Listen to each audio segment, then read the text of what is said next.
نحمده ونصلي ونسلم على رسوله الكريم اما بعد فاعوذ بالله من الشیطان الرجیم بسم اللہ الرحمن الرحیم قال اللہ تبارک و تعالی فی القرآن المجید والفرقان الحمید ثم لا تسألن یومئذ عن النعیم صدق اللہ العظیم و صدق رسولہ النبی الکریم الامین ان اللہ و ملائکتہ یصلون علی النبی یا ایھا الذین آمنوا صلوا علیہ وسلموا تسلیما اللہم صلی علی سیدنا محمد وعلی آل سیدنا و مولانا محمد وبارک وسلم. تمام احباب محبت سے پڑھ لو درود پاک. اللہم صلی علی سیدنا محمد النبی الامی وعلی آلہ وسلم تسلیما. الصلاۃ والسلام علیک یا سیدی یا رسول اللہ. الصلاۃ والسلام علیک یا سیدی یا حبیب اللہ. جیوندے کی جانن سار مویاں دی جیوندے کی جانن سار مویاں دی ہے تے او جانے جو مردہ ہو. قبراں دے وچ ان نہ پانی تے خرچ لوڑیندا گھردا ہو. ایک وچھوڑا ماں پیو بھائیاں دوجا عذاب قبر دا ہو. میں قربان تنہا تھی یا حضرت باہو جڑا وچ حیاتی مردہ ہو. احباب جی وقت بڑی مہربانی چونکہ میرے پاس آدھا گھنٹہ ہے اور انشاءاللہ ہم کوشش کریں گے کہ بلکہ یقیناً اسی کے اندر ہی ہم اختتام کریں گے. اللہ رب العالمین کا شکر ہے اور شکر کیا کرو کہ جب ایسی محافل نصیب ہوں جس میں اللہ اور اس کے رسول کا ذکر ہو. آج یہ صحرا کے اندر وہ کتنا خوش قسمت انسان ہے ہمارے خادم حسین صاحب جو اب ہم میں نہیں، لیکن ان کی نسبت سے ان کے صالح ثواب کے لیے اس صحرا کے اندر ہم وہ ذکر اور نام بلند کر رہے ہیں جس ذکر کو سننے کے لیے جناب ابراہیم علیہ السلام نے بکریوں کے ریوڑ عطا کیے، جس ذکر کو سننے کے لیے سب کچھ لٹایا اور جس ذکر کی چاشنی کے لیے اپنے بیٹے کی گردن پہ خنجر اور چھری تک کو چلایا. تو یہ بڑی سعادت کی بات ہوتی ہے کہ اللہ ہمیں ایسے مواقع عطا فرمائے. احباب چونکہ مر سب نے جانا ہے، یہ زندگی جو اللہ نے ہمیں امانت دی ہے یہ ایسے ہی نہیں، یہ بڑی قیمتی اللہ کی دولت ہے. اور جو 10 20 50 یا 100 سال ہم گزار کے یہاں جاتے ہیں، کوئی ایسے نہیں کہ آئے اور سیر کر کے چلے گئے یا کوئی تماشا تھا وہ دیکھ کے چلے گئے. احباب وہ بڑا کریم رب ہے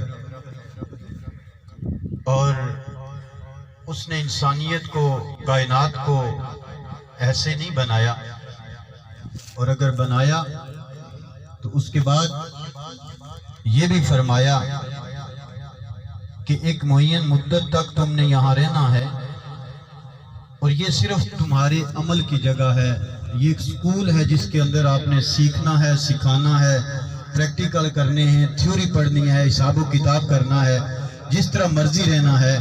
لیکن مزے کی بات ہے کہ آپ سکول کے اندر کچھ لا، کوئی رول آف ریگولیشن، کوئی قانون ہوتے ہیں، لیکن جو زندگی اللہ نے دی ہے اس میں کوئی پابندی نہیں. صرف اتنا بتا دیا کہ تمہارے لیے یہ زندگی میری دی ہوئی امانت ہے.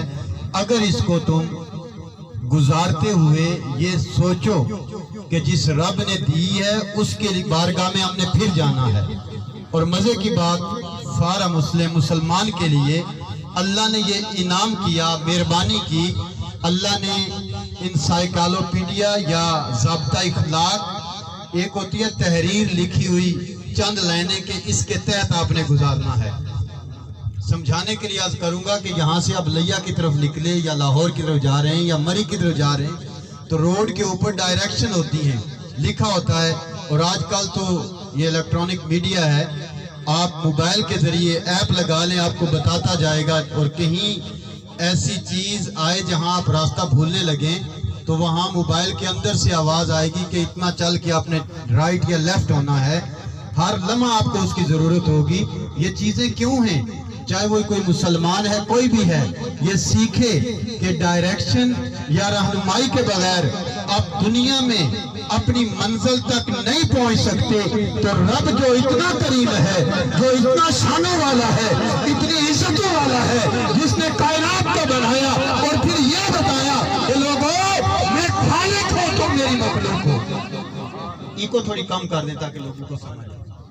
میں خالق ہوں، میں نے تمہیں ایسے نہیں بنایا۔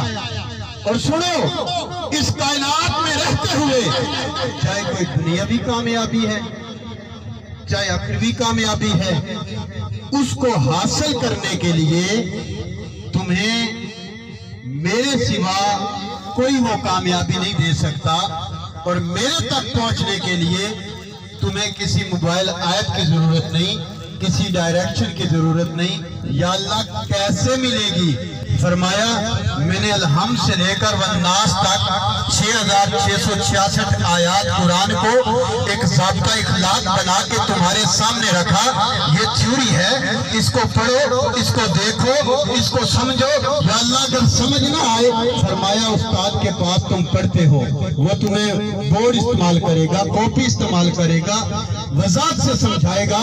لیکن اس قرآن کو سمجھنے کے لیے ایک ہستی ایسی ہے، لَقَدْ كَانَ لَكُمْ فِي رَسُولِ اللَّهِ أُسْوَةٌ حَسَنَةٌ۔ فرمایا اگر اس تھیوری کو سمجھنا چاہتے ہو، تم چاہتے ہو کہ میں زندگی کیسے گزاروں، میں شادی بیاہ کیسے کروں، میں تجارت کیسے کروں، میں لین دین کیسے کروں، میں رب کی بارگاہ میں سجدہ کیسے کروں، میں کس طرح اللہ کو مناؤں، میں اپنے ہمسایوں کے ساتھ کیسے گزاروں کہ معاشرے میں میں جیوں، میرے جانے کے بعد اپنے کیا غیر بھی کہیں کہ کوئی آیا تھا چلا گیا، وہ رول ماڈل کیا ہے۔ فرمایا تھیوری پڑھنے کے لیے یہ قرآن ہے، اور اگر اس قرآن کو تم نے صورت میں دیکھنا ہو، شخصیت میں دیکھنا ہو، کردار و گفتار میں دیکھنا ہو، اس قرآن کو تم کامیابی کا زینہ چڑھنے کے لیے سمجھنا ہو، تو محمد عربی کا بچپن سے لے کر 63 سالہ زندگی کی آخری گھڑی تک ایک حرکات پہ، ایک سنت پہ، ایک گفتار پہ نظر رکھتے جاؤ، تم دیکھتے جاؤ، اس کی منزل طے کرتے جاؤ، ایسے دیکھو جیسے بلال نے دیکھا ہے۔ اور تمہیں سمجھنے کی ضرورت نہیں، تردد میں پڑھنے کی ضرورت نہیں، دولت کی ضرورت نہیں، مال کی ضرورت نہیں، اسباب کی ضرورت نہیں، حسب نسب میں نہیں چاہتا، تیرا رنگ گورا یا کالا یہ نہیں چاہتا، علم ہے کہ نہیں یہ نہیں چاہتا۔ فرمایا اکرام اور عزت اور کامیابی کیسے ہے؟ فرمایا تمہیں اگر یہ دیکھنا ہے تو حبشہ سے آنے والے بلال کو دیکھو، فارس سے آنے والے سلیمان کو دیکھو، وہ غلام در غلام تھا۔ ادھر ابو جہل مکے کا سردار تھا، ابو لہب مکے کا سردار تھا، لیکن عزت نہیں ملی۔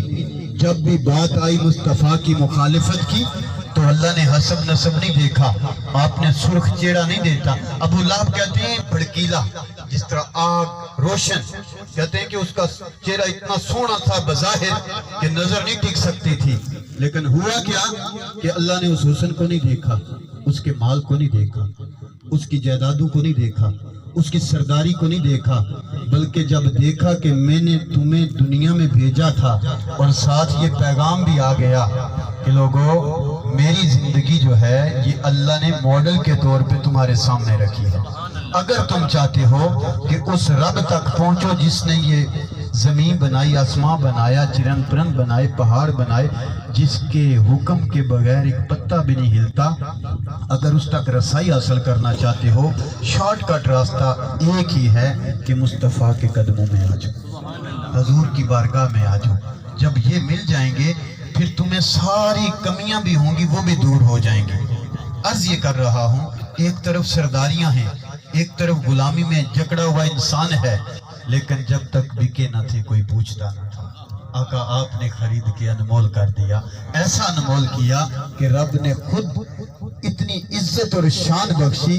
فرمایا کہ اللہ کے نزدیک اکرام، عزت، مرتبہ جو ہے وہ دولت حسب نس نہیں، بلکہ ان اکرمکم عند اللہ اتقاکم۔ فرمایا رب کے نزدیک عزت اس کی ہے جس کے اندر تقوی ہے، اور تقوی، پرہیزگاری، خوف خدا، خشیت الہی اسی کو ملے گی جس کے اوپر رنگ مصطفیٰ چڑھ جائے، آقا کا رنگ چڑھ جائے۔ احباب، ساری عزتیں اگر ملنی ہیں تو حضور کے قدموں سے ملنی ہیں۔ اور پھر میں نے آپ کے سامنے آخری پارہ سے ایک چھوٹا سا قرآن کا حصہ تلاوت کیا، ثم لتسألن یومئذ عن النعیم۔ اللہ کرے ہمیں اس کو سمجھنے کی توفیق عطا فرمائے۔ ثم لتسألن، لام تاکید ہے، علامہ صاحب بیٹھے ہیں، سأل یسأل سوال کرنا، اور اللہ نے کیا فرمایا؟ ثم، اور پھر لتسألن، ضرور بر ضرور تم سے سوال کیا جائے گا۔ تو جو ہے ثم لتسألن، اور ضرور بر ضرور تم سے سوال کیا جائے گا، پوچھ گچھ ہوگی، حال ونڈیا جائے گا، سنا کیسے گزاری، کہاں تھا، اور یہ گزارنا کیسا ہے۔ اگر اسلام کا دامن ہمارے پاس نہیں، قرآن کا نور نہیں، مصطفیٰ کریم صلی اللہ علیہ وسلم کی نسبت نہیں، تو پیدا ہونے سے پہلے بھی مردہ تھے۔ قرآن نے کہا کنتم اموات، تم مردہ تھے، ثم یحییکم، تمہیں اس رب نے زندگی دی۔ یا اللہ، وہ پہلا مردہ کیا ہے؟ فرمایا ایک قبر ماں کی وہ رحم تھا جس کے اندر تم قطع آب کی صورت میں تھے، پھر مراحل گزرتے گئے اور تمہارے اندر روح پھونکی گئی، 4 ماہ 10 دن کے بعد پھر تم نے 9 مہینے گزارے، اور وہ جو گزارنا تھا تمہارا ماں کا رحم، کون تم اموات، وہ مردگی ہے، وہ جو ہے موت ہے، کیونکہ بظاہر سانسیں چلتی ہیں، وہ سانسیں ہیں ماں کی محتاج۔ ماں کی سانسوں سے تیری سانسیں بحال ہیں، اور تیری خوراک کیا ہے؟ اگر میں کھول دوں بات، انسان بڑا اتراتا ہے، بڑا اپنے آپ کو تکبر اور غرور کرتا ہے۔ صاحب، تیری اوقات یہ ہے کہ جب بنایا گیا تو وہ گندے ایک نطفے سے خون کا ایک لوتھڑا بنا، پھر آہستہ آہستہ، پھر وہ خوراک کیا ہے آپ کو پتا ہے؟ خواتین، یہ حیض و نفاس کے معاملات ہیں، شرم میں شرم نہیں، لیکن جب بچہ ماں کے پیٹ میں ہوتا ہے تو 9 ماہ تک وہ سلسلہ رک جاتا ہے۔ صاحب، کن مراحل سے گزارا، اس لیے کہ تیری اوقات یاد رکھے کہ تجھے بنانے میں کیسا کیا، پھر تجھے جب ولادت ہوئی ہے تو اس کے بعد کن مراحل سے گزرا، اور پھر جب عزتیں اور شانیں ملنی ہیں، وہ شانیں اور عزتیں تب ملنی ہیں جب اپنی میں کو چھوڑ کر محمدی رنگ میں رنگ جاؤ۔ ثم یحییکم، 9 ماہ کے بعد ماں کے پیٹ سے باہر آیا، تجھے زندگی ملی، پھر 30 یا 40 یا 50 سال گزارے، ثم یمیتکم، جس طرح یہ بابا جی کے ہیں۔ توجہ آئی، بات سمجھ آ گئی؟ ثم یمیتکم، مر گئے، اب پھر ایک قبر ہے۔ جب پیدا ہوئے تو پھر بھی بڑے اعزاز کے ساتھ نہلایا، خوشبو لگائی، ناڑو کاٹا، سرما لگایا، بڑی عزت دی، زندگی تو نے جیسے بھی گزاری۔ تیرا رب کتنا کریم ہے، اللہ کو کیا ہے کہ وہ تجھے سزا دے، تجھے عذاب دے۔ حالانکہ ان کنتم، اگر تم شکر تم اس کا شکر بھی کرتے ہو، وَأَمَنْتُمْ، تم اور ایمان بھی لاتے ہو، مَا فَعَلَ اللَّهُ يُعَذِّبُكُمْ، اللہ کو کیا ہے کہ تمہیں عذاب دے۔ میں حیران ہوتا ہوں جب قرآن کا یہ اوراق سامنے آئے، اللہ کہتا ہے مجھے کیا پڑی ہے تجھے عذاب دے؟ اور یار، میں نے تو مصطفیٰ کے چہرے پہ تیری صورت بنائی تھی، میں نے تو اپنے محبوب کے رنگ کو دیکھ کے تجھے ڈھالا تھا، تجھے عذاب دینا نہیں، تو جو مرضی کرتا رہے، میرا بھی نبھانا دیکھ، تو جو ہے نا، میرا بھی نبھانا دیکھ، میرا بھی پیار دیکھ کہ کھاتا میرا ہے، زمین میری پہ چلتا ہے، میرے مصطفیٰ سے اس کی شریعت کو توڑتا ہے، میرے احکام سے بغاوت کرتا ہے۔ ایک گناہ میرا ماں پہ ویکھے کہ دیوے دیس نکالا، لکھ گناہ میرا مالک ویکھے او پردے پاون والا۔ تھوڑی سی نہ مانو، کہتے ہیں چلا جا جداد سے آ کے سب کچھ، حالانکہ باپ کی ہم مثالیں دیتے ہیں، ماں کی بڑی محبت ہے، شک بھی کوئی نہیں، ایسے نہیں ہے، یہ باپ قربانیاں کا منبع ہے، اس لیے فرمایا کہ ابے کا چہرہ دیکھنا حج کا ثواب ہے۔ اگر چاہتے ہو کہ تم جنت کی چوکھٹ کو چومو تو باپ کے قدموں کو چومو، اور اگر جنت میں جانا چاہتے ہو تو ماں کے قدموں کو چوم کے آگے گزر جاؤ۔ باپ کا چہرہ دیکھنا حج کا ثواب ہے، ماں کو راضی کرنا جنت کی گارنٹی ہے۔ اس کے باوجود، اتنے پیار کے باوجود وہ ناراض ہو جاتے ہیں، اور میرا رب کیا کہتا ہے؟ فرماتا ہے سمندر کی جھاگ کے برابر تیرے گناہ ہو ہو جائے مایوس نہیں ہونا.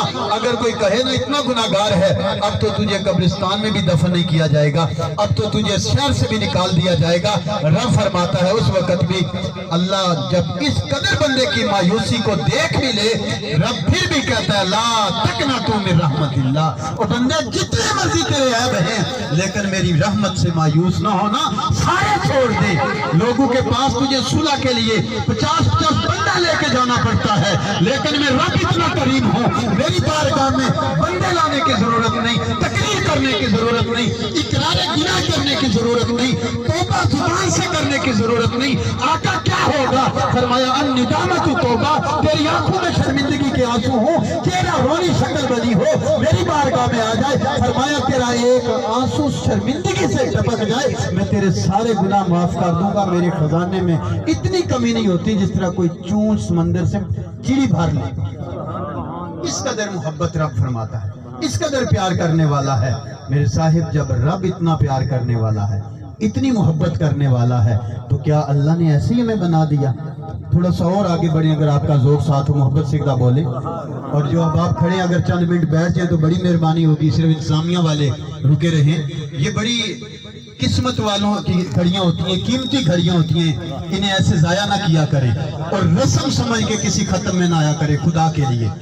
اکثر میں نے ایک جگہ لکھا دیکھا جی رسم کل خانی, یار یہ رسم نہیں, یہ تیرے مردے کی تقدیر بدلنے کے لیے لوگ آئے بیٹھے ہیں, یہ تیرے زندہ کی تقدیر بدلنے کے لیے آئے بیٹھے ہیں. ایک نہیں 20 حدیث کی کتابیں ہیں, جو اللہ کا نیک بندہ ہوتا ہے اس کے جنازے میں شریک ہونے والا بھی جنتی ہو جاتا ہے.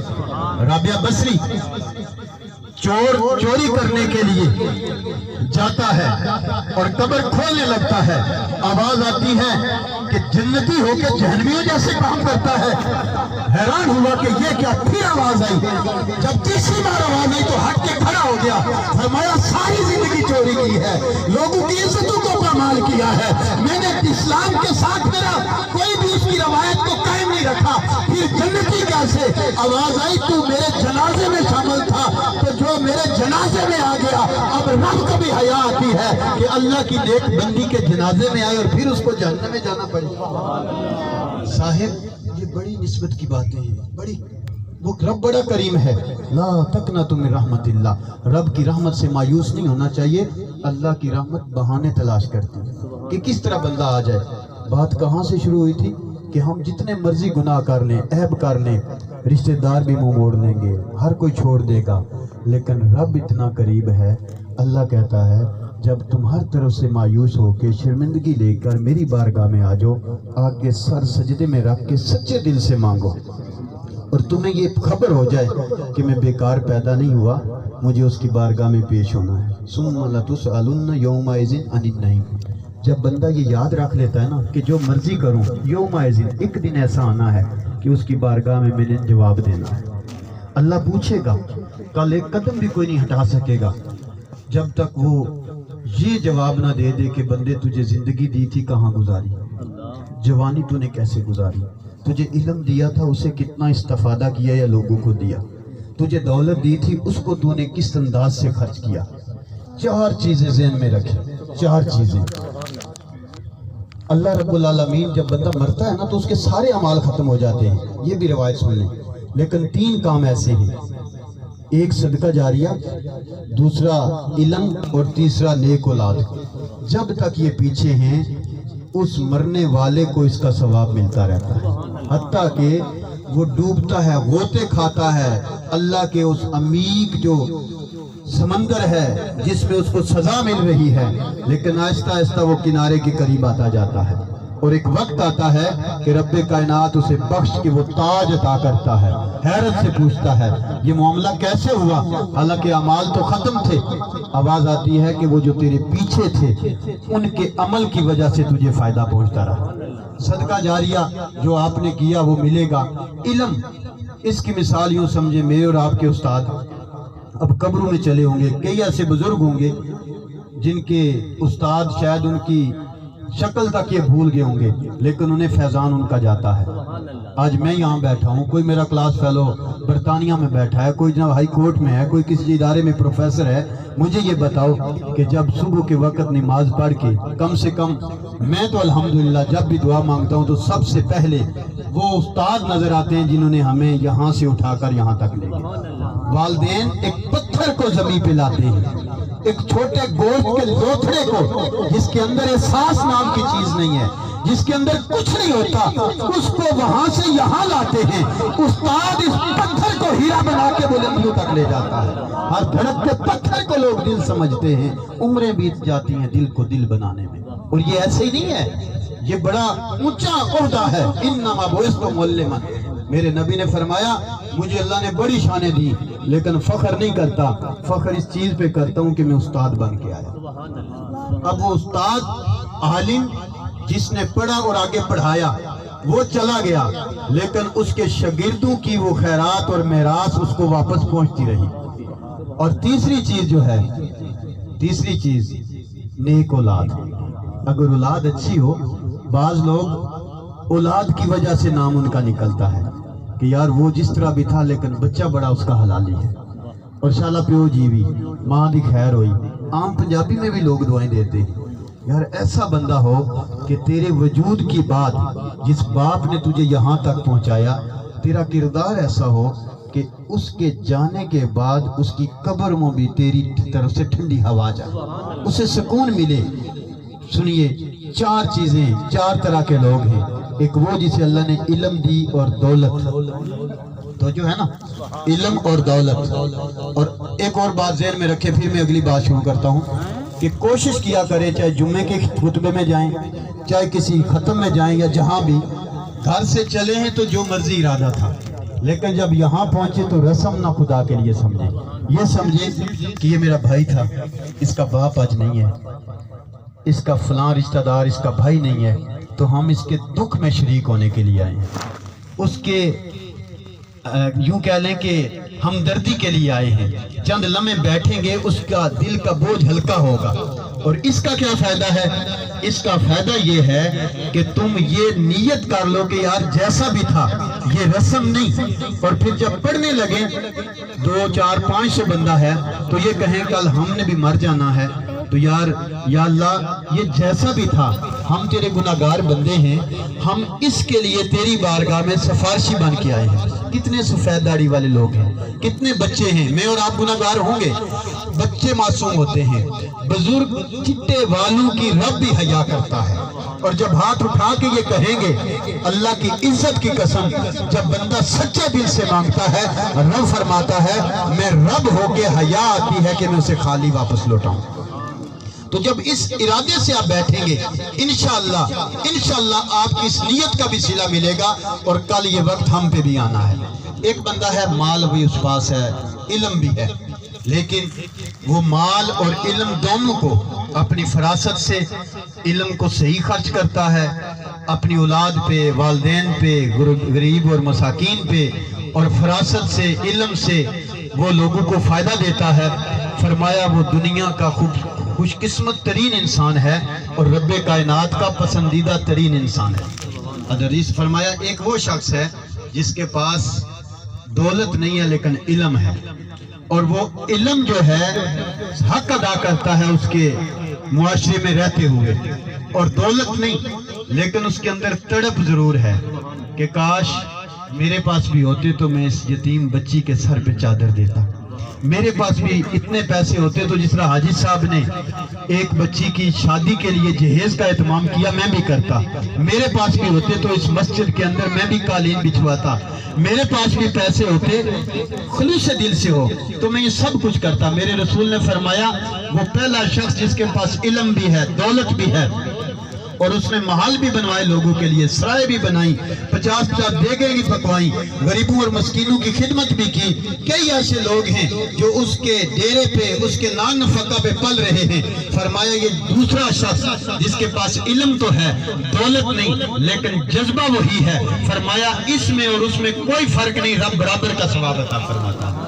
تیسرا وہ شخص جس کے پاس دولت بھی ہے، علم بھی ہے، لیکن جانتے ہوئے بھی وہ ہٹ دھرمی کرتا ہے، اور دولت رکھتے ہوئے بھی اسے شراب، شباب اور کباب اور نشو میں اڑاتا ہے، فرمایا وہ دنیا کا خبیث ترین انسان ہے۔ اور چوتھا شخص وہ ہے جس کے پاس نہ علم ہے نہ دولت ہے، لیکن اس کے اندر ہر وقت یہ تڑپ ہوتی ہے، میرے پاس بھی گاڑی ہوتی تو میں تیس نیس کر دیتا، میرے پاس بھی ہوتا تو میں بھی ایسی کنجرو جیسی مجلس سے سجاتا، میرے پاس بھی ہوتا، یعنی وہ نیگیٹیوٹی وہ آتی جائے۔ فرمایا اس میں جس کے پاس تھا اور وہ جہنمی بنا، اور جس نے یہ خواہش کی یہ برابر ہو گئے۔ تو صاحب نیت اچھی رکھنی چاہیے، ارادہ اچھا رکھنا چاہیے، اور سب سے اہم بات جو اختتام کی طرف آتے ہیں کہ ہمیں ہر لمحہ عمل کی کوشش کرنی چاہیے۔ ہم تقریریں بڑی سنتے ہیں، دن میں کئی لوگ ایسے ہوتے ہیں قبلہ کہ وہ لسٹ بنائی ہوتی ہے کہ صبح ہم نے یہاں سننی ہے، زور کے بعد فلاں، عصر کے بعد فلاں، روز نام بھی آتے ہیں، سب کچھ ہے، لیکن سننے کے بعد وہ بی کی طرح، فلائی کی طرح، یہ مکھی ہوتی ہے نا، پورا جسم صاف ہو لیکن وہ صفائی پہ نہیں بیٹھتی، جہاں پھوڑا اس پہ جا کے بیٹھتی ہے، اور ان کی کیفیت کیا ہوتی ہے؟